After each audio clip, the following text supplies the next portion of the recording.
COVID-19 atau yang kita kerap kenal sebagai virus corona merupakan satu hal yang sangat berbahaya bagi kita semua. Virus ini membawa banyak sekali dampak bagi masyarakat dan juga menyebabkan kebiasaan masyarakat berubah secara drastis.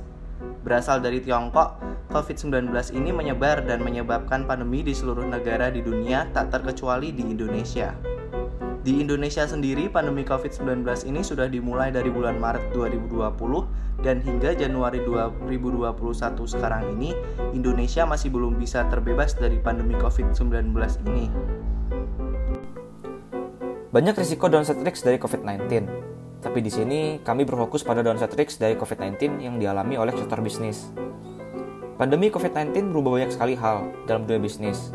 Tidak sedikit usaha bisnis yang gagal atau bangkrut dikarenakan tidak dapat bertahan selama masa pandemi yang melanda sejak awal tahun 2020 kemarin. Kegagalan dan kebangkrutan yang terjadi itu karena pandemi datang secara tiba-tiba dan tak diduga oleh siapapun. Sehingga banyak sekali pihak yang tidak siap menghadapi pandemi tersebut dan terpaksa mengalami kegagalan atau kebangkrutan. Lantas, bagi mereka para pemilik bisnis yang masih bertahan, mitigasi risiko apa sih yang harus dilakukan?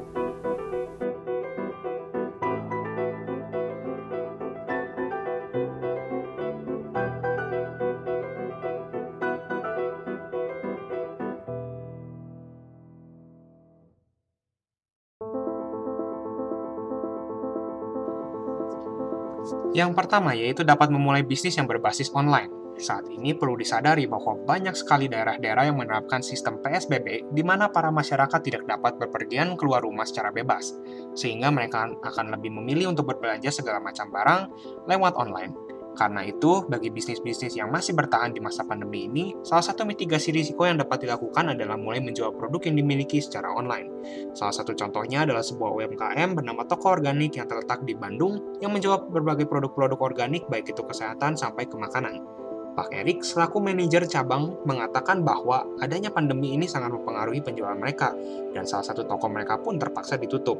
Namun, ia tidak menyerah dan melihat adanya peluang besar yang ada di ranah bisnis online. Maka dari itu, ia pun memutuskan untuk beralih ke sektor online untuk menghemat biaya dengan cara berjualan melalui aplikasi dan website yang mereka bangun sendiri, dan hal tersebut pun terbukti berhasil, bahkan toko organik pun mengalami peningkatan penjualan. Lalu yang kedua, mitigasi resiko yang dapat dilakukan adalah bagaimana caranya bisnis yang sudah berjalan harus dapat mengikuti dan memenuhi perilaku buying consumer yang berubah sesuai dengan pandemi ini. Dikarenakan situasi saat ini yang sedang tidak stabil dan meresahkan, keinginan konsumen pun ikut berubah. Dan disitulah di mana bisnis-bisnis perlu melihat perubahan tersebut dan mencoba mengeluarkan produk yang sesuai dengan keinginan konsumen yang berubah ini.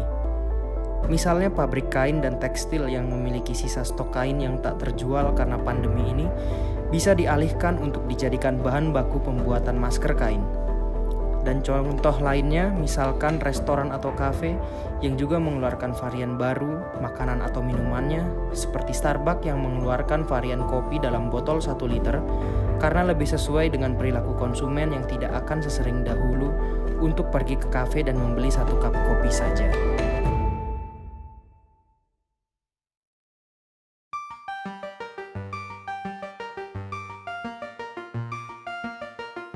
Selain itu, mereka juga harus dapat survive pasca berakhirnya corona. Ini merupakan planning jangka panjang yang harus diperhatikan oleh perusahaan.